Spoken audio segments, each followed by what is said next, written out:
Hello students, आप सभी का स्वागत है हमारे YouTube चैनल AJS एकेडमी पर। आज आपको टॉपिक लेकर आना क्लास 10 से रिलेटेड है, जो कि ट्रायंगल और ट्रायंगल की थ्योरम बताई जा रही है। इसमें मैंने अभी जो लोगों ने वीडियो नहीं देखा पहले वाले, वो ट्रायंगल से रिलेटेड बनाया गया था, जिनमें फर्स्ट चैप्टर के थ्योरम्स हैं और कुछ कोरोलरी बताए गए थे और उसी से रिलेटेड प्रॉब्लम बताई गई थी। अगर आप लोगों ने वो वीडियो नहीं देखा है, पहले उस वीडियो को देखें जाके, तो आपको वो चैप्टर समझ में आएगा, तब भी आप ये थ्योरम भी समझ में आपको आएगी, क्योंकि वो फर्स्ट थ्योरम आपकी है वो है थेल्स थ्योरम, और एक थ्योरम बताई थी मैंने इसमें कि इक्वल प्रोपोर्शनल की, और वही दोनों थ्योरम इस थ्योरम में लगने वाली हैं। तो देखो पहले थ्योरम दे रखी है इसमें, जो दिया गया दो त्रिभुज यानी कोई दो ट्रायंगल दिए गए हैं, और अगर उनके यदि एंगल इक्वल हो, ट्रायंगल के यदि एंगल इक्वल हो, तो क्या वो ट्रायंगल भी आपस में कैसा हो, कॉन्जुगेंस होगा, वो समरूप होगा। तो हम लोग देखो क्या दिया क्या गया था बड़ी चीज में। सबसे पहला जो होता है हेडिंग पढ़ती थ्योरम जो दी गई है, गिवन ने क्या दे रखा है, क्या देखा है, दो ट्रायंगल है, हमने क्या लिया ABC और DEF। सबसे पहले एक चीज लिखेंगे, गिवन में जाएंगे और लिखेंगे ट्रायंगल दिया गया ट्रायंगल ABC एंड DEF। दूसरा कह रहा था ये आप देखो दिया गया कोण समान है, यानी कि एंगल कैसे इसके इक्वल है। यदि एंगल इक्वल है तो angle A equal to D के, B इक्वल टू E के और C इक्वल टू F के। और एक चीज और है, यदि ट्रायंगल आपस में कॉन्जुगेंस हैं तो क्या होता है, इनका एक कंडीशन होती है कि AB upon DE equal to BC upon EF and equal to AC upon DEF। यानी ये लोग क्या करते हैं, इक्वल प्रोपोर्शनल का रेशियो होता है वो प्रूव करते हैं, ये इसी अकॉर्डिंग कंडीशन दे रखी होती है। तो देखो हमने क्या किया, ट्रायंगल हमें प्रूव करना है, triangle ABC conjugation angle DEF, ये वो प्रूव करने के लिए कहा गया है। अब थर्ड हेडिंग क्या पड़ती है, प्रूफ। अब हम लोग शुरू करें क्या, क्वेश्चन को सॉल्व करना। तो हम लोग देखो यदि हमने क्या किया, कोई दो पॉइंट ऐसे लिए P और Q, किस पे, ट्रायंगल DEF पे। कहां पे लिया, दो साइड है DE और EF पर, और वो ऐसे लिया हमने कि क्या हमने शो किया कि AB इक्वल टू DP के, AB इक्वल टू DP के और AC इक्वल टू DQ के, AC इक्वल टू DQ के। ये दो साइडें आपको बराबर हैं तो तुम्हारा क्या हो जाएगा, ये आपका एंगल भी आपस में बराबर हो जाएगा। कौन सा, angle A equal to angle D। तो मैंने वही यहाँ पे लिखा हुआ है, AB इक्वल टू DP के, AC इक्वल टू DQ के और angle A equal to angle D। और हम लोगों ने क्लास 9th में एक थ्योरम पढ़ी थी, साइड एंगल साइड, यदि दोनों ट्रायंगल के आपस में बराबर हैं तो क्या होता है, वो ट्रायंगल आपस में कॉन्जुगेंस हो जाता है। इसलिए क्या हो जाएगा आपका triangle ABC congruence triangle DPQ। अब जो क्वेश्चन दिया रखा था कि angle B equal to E के, ठीक है, और दूसरी मैंने माना क्या है, AB इक्वल टू DP के, इसलिए एंगल B बराबर किसके हो जाएगा, एंगल P के बराबर हो जाएगा। और P किसके इक्वल हो जाएगा, E के। क्यों, क्योंकि कैसे दोनों है, करस्पॉन्डिंग एंगल है, और करस्पॉन्डिंग एंगल हमेशा क्या होते हैं, इक्वल। और यदि ऐसी कंडीशन होती है कि करस्पॉन्डिंग एंगल यदि इक्वल है आपस में, तो कंफर्म हो जाता है कि E और P की तुम्हारी कैसे लाइन है, पैरेलल लाइन होंगे आपस में। वही मैंने यहाँ पे लिखा हुआ है, angle B equal to P के और angle E equal to P के, क्योंकि BE इक्वल टू E के, आपके B इक्वल E के है और B इक्वल टू P के भी है, इसलिए क्या हो जाएंगे दोनों बराबर। इसलिए PQ पैरेलल EF। ऐसा क्यों हुआ, क्योंकि ये तभी बराबर होते हैं जब दोनों कैसे होते हैं, करस्पॉन्डिंग। और करस्पॉन्डिंग एंगल की कंडीशन क्या होती है कि जिनको बाइसेक्ट कर रहे होते लाइन को, जिस लाइंस पर वो ट्रांसवर्सल लाइन डाली जाती है, वो दोनों कैसी लाइन होती है आपस में, पैरेलल लाइन।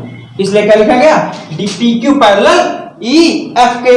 तो कंडीशन क्या बन गई, बाय थेल्स थ्योरम, या उसमें आपके थ्योरम लगी जाए equal proportional theorem, DP equal to DE के, DP इक्वल टू DE के, और दूसरा DQ इक्वल टू DCF के, DP इक्वल टू DQ के, sorry DP equal to DE के और DQ इक्वल टू DF के। बाई इक्वल प्रोपोर्शनल थ्योरम यानी समानुपात थ्योरम जिसमें थी वो थ्योरम इसमें लगा दी गई। क्लियर। अब देखो हम लोग पहले क्या मान रखा था कि DP किसके बराबर है, AB के, DP बराबर था AB के और DQ बराबर था AC के। हम लोग क्या करेंगे, DP और DQ की जगह वैल्यू जो उनकी देख के हम लोगों ने मानी थी वो वैल्यू वहां पर पुट कर देंगे। जब पुट करेंगे तो कंडीशन क्या बन जाएगी, AB upon DE equal to CA upon DF, condition number first. ठीक इसी प्रकार यहाँ पर लिखा है सिमिलरली, ठीक इसी प्रकार हम लोग ये भी प्रूव कर सकते हैं कि AB upon DE equal to BC upon EF। यानी इनका भी आपस रेशियो बराबर होगा। यदि ऐसा है तो सभी इक्वेशन फर्स्ट इक्वेशन सेकंड से मैंने क्या प्रूफ कर दिया, AB upon D equal to BC upon EF equal to CA upon DF। Clear. और अभी तक मैंने बताया था इसमें क्या कि यदि समान रूप होंगे तो क्या होगा, उनकी ये कंडीशन निकल कर आती है और ये कंडीशन यहाँ पर क्या निकल कर आई है। दूसरी चीज क्वेश्चन भी दे रखा था angle A equal to D के, B equal to angle E के और C equal to angle F के। यदि जब ऐसा है कंडीशन कि ये आपस में equal proportional theorem follow up कर रहे हैं, साथ इनका एंगल भी इक्वल है, तो क्या हो जाएगा, इससे प्रूफ होता है कि ट्रायंगल ABC कॉन्जुगेट ट्रायंगल इसके के DEF। और हमको यही तो प्रूफ करना था।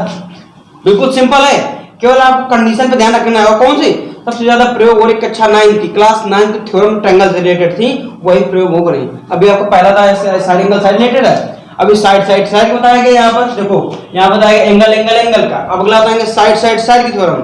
तो लेकिन प्रयोग तुम्हारी 9 की थ्योरम ही हो रही है।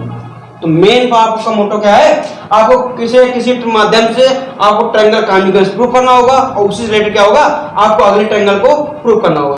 आपके अगली थ्योरम है साइड साइड साइड सिमिलरिटी है, साइड साइड साइड सिमिलरिटी है। दिया गया यदि दो त्रिभुजों की संगत भुजाएं समानुपाती, यदि इन दो ट्रायंगलों की साइडें कैसी समानुपाती यानी कि इक्वल प्रोपोर्शनल पर हैं, तो उनके संगत कोण बराबर होते हैं, तो उनके संगत कोण भी बराबर होते हैं। इस हमको प्रूफ करना है कि दो ट्रायंगल कैसे हो, कॉन्जुगेट ट्रायंगल हो। तो हमको दिया गया है दो ट्रायंगल दिए गए ABC और DF। अब वो भी कहा है कैसा, संगत भुजाएं कैसी है, समानुपाती इक्वल प्रोपोर्शनल पे हो। तो यानी कि AB upon D equal to BC upon EF equal to AC upon DF। यह कैसे फर्स्ट बनने की यहीं पर भी, क्योंकि इसी से आगे हम लोग प्रयोग करेंगे। क्योंकि ऐसा बनाया क्यों गया, क्योंकि इसमें स्वयं कहा गया है कि भुजाएं कैसी समानुपाती हैं। तो देखो अब आप प्रूफ क्या करना है, आपको पता ही है कि ABC और DEF कैसे हैं, आपके कॉन्जुगेंट्स हैं। तो प्रूफ करना जब शुरू करेंगे हम लोग थर्ड हेडिंग पढ़ के प्रूफ करने की, तो हम फिर वैसे ही by theorem first AB upon DP equal to AC upon DQ। ये मैंने उसी बार फिर से ले लिया। PQ ऐसे पॉइंट लिए मैंने दोनों कि AB इक्वल टू DP के और AC equal to DQ। Clear बात। ये आपने क्या किया, फर्स्ट थ्योरम में ऐसे किया, तो ऐसे इस बार में करेंगे हम लोग और P और Q को आपस में मिला देंगे। यानी कि हमने क्या किया, P और Q दो ऐसे पॉइंट लिए DEF और F पर कि वो AB इक्वल टू DP और AC equal to DQ। Clear. देखो तो बाई फर्स्ट हम लोग हमने क्या लिखा है, यहाँ पे लिखा है AB upon D equal to AC upon DF। हमने क्या किया, इन दोनों आपस में जब इक्वल कराएंगे हम लोग क्या निकला, AB upon D equal to AC upon DF। और मैंने अभी बताया, मैंने आपको AB मैंने किसके बराबर मान रखा है, DP के। इसे क्या करेंगे, AB की जगह हमने क्या रख दिया, DP पुट कर दिया और AC की जगह DQ पुट कर दिया। यानी कि हम लोग पहली थ्योरम को इनवर्स में प्रूफ कर रहे हैं। इसको पहले हम लोग क्या कर रहे हैं, ये लेकर आए जब हमको इसको प्रूफ करना है इनवर्स में। क्लियर। तो क्या हो गया, जब ऐसी कंडीशन आ जाएगी तो ये बाई इक्वल प्रोपोर्शनल थ्योरम से क्या हो जाएगा, आपकी PQ लाइन पैरेलल हो जाएगी EF के। क्लियर। जब PQ पैरेलल EF के हो जाएगी, इससे क्या हो जाएगा, angle P equal to angle E, angle P equal to angle E और angle Q equal to angle F कैसे करेस्पॉन्डिंग एंगल होंगे, क्योंकि जो पैरेलल लाइन है और पैरेलल लाइन की जब भी कोई ट्रांसवर्सल लाइन निकलती है, जितने भी एंगल बनते हैं इस तरह से, ऐसे तरह से कैसे होते हो, सब करस्पॉन्डिंग एंगल पर आते हैं। और करस्पॉन्डिंग एंगल क्या होते हैं, आपस में बराबर होते हैं, इसलिए बाय करस्पॉन्डिंग एंगल से क्या हो जाएंगे, बराबर हो जाएंगे। इसलिए हम क्या करेंगे, इसी तरह से अब हम लोग क्या करेंगे, अब ट्रायंगल ये दोनों हैं DPQ and DEF। Clear. DPQ and DEF। तो DP upon DE, DP upon DE और PQ अपॉन EF, ये भी बाय इक्वल प्रोपोर्शनल थ्योरम से मैंने कह लिया DP upon DE equal to DQ upon EF equal proportional theorem से। अब देखो DP किसके बराबर है, यहाँ पर अभी हमने प्रूव किया है DP अपॉन DE और किस क्या था, DQ अपॉन DF क्या था। या हम लोग इस पर कहेंगे AB upon DE equal to PQ upon EF, AB upon DE equal to PQ upon EF। कैसे, DP था बराबर किसके, AB के, यहाँ से। क्लियर। तो वही मैंने लिखा AB upon DE equal to PQ upon EF। बात क्लियर, समझ आई इतनी बात, समझ ना आएगा वीडियो दोबारा देख लीजिएगा इसको, पहले मैं कोशिश पूरी करूंगा आपको समझाने की। क्लियर। तो क्या किया मैंने, DP की जगह क्या पुट कर दी वैल्यू, AB पुट कर दी वैल्यू। जब इस तरह AB पुट करेंगे तो देखो इक्वेशन 2 की हम बात करें यहाँ पर, यहाँ से देखो AB upon DE equal to BC upon EF। हमने यहाँ पर क्या रखा, BC अपॉन EF के, यहाँ पर क्या आया PQ अपॉन EF के। तो हम कह रहे हैं इक्वेशन फर्स्ट और सेकंड से हमने क्या देखा कि P Q upon E F equal to B C upon E F निकल कर रहा है। क्या निकल कर रहा है कि P Q upon E F equal to B C upon E F, और ई एफ ये कट जाएगा, क्या निकल कर आएगा P Q equal to B C. Clear? क्या निकल कर आएगा पी क्यू बराबर किसके, बी सी के, और बराबर है तो क्या हुआ बाई द फर्स्ट सेकंड मैंने क्या लिखा P Q equal to B C. Then अब अगर पहले प्रूफ रखा था A B equal to D P के और A C equal to D Q के और तीसरा B C equal to P Q के, यानी कि हमको क्या करना था साइड साइड साइड समरूपता लानी है। तो क्या हुआ पहली साइड ये और दूसरी साइड ये, तीसरी साइड आपकी ये, यानी कि ए बी इसके बराबर, बी सी इसके बराबर और ए सी इसके बराबर। क्लियर? यानी इससे क्या सिद्ध होता है कि ट्रायंगल आपका ए बी सी और डी पी क्यू कैसे हैं, कॉन्जुगेट ट्रायंगल है। और कॉन्जुगेट ट्रायंगल होंगे तो क्या हो जाएगा angle A equal to angle D के, angle B equal to angle P के, एंगल ई इक्वल टू, अब ऐसे कैसे हुआ देखो बी किसके बराबर था, पी के बराबर था, पी किसके बराबर है ई के। क्लियर? इसे सी बराबर होगा क्यू के, क्यू बराबर होगा एफ के। क्लियर? तो ध्यान देना है आप।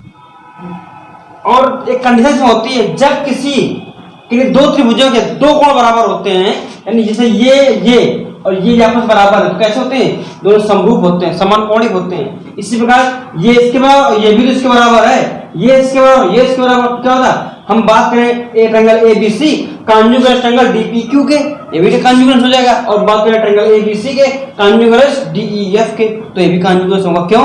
क्योंकि यदि किसी ट्रायंगल दो ट्रायंगल के एंगल बराबर होते हैं तो कैसे दोनों आपस होते हैं, कॉन्जुगेंस होते हैं। क्लियर? इसलिए यहाँ पे क्या लिखा गया angle A equal to B D के, बी ई के, सी एफ के, यानी कि ये ए बराबर डी के, बी बराबर ई के, सी बराबर एफ के।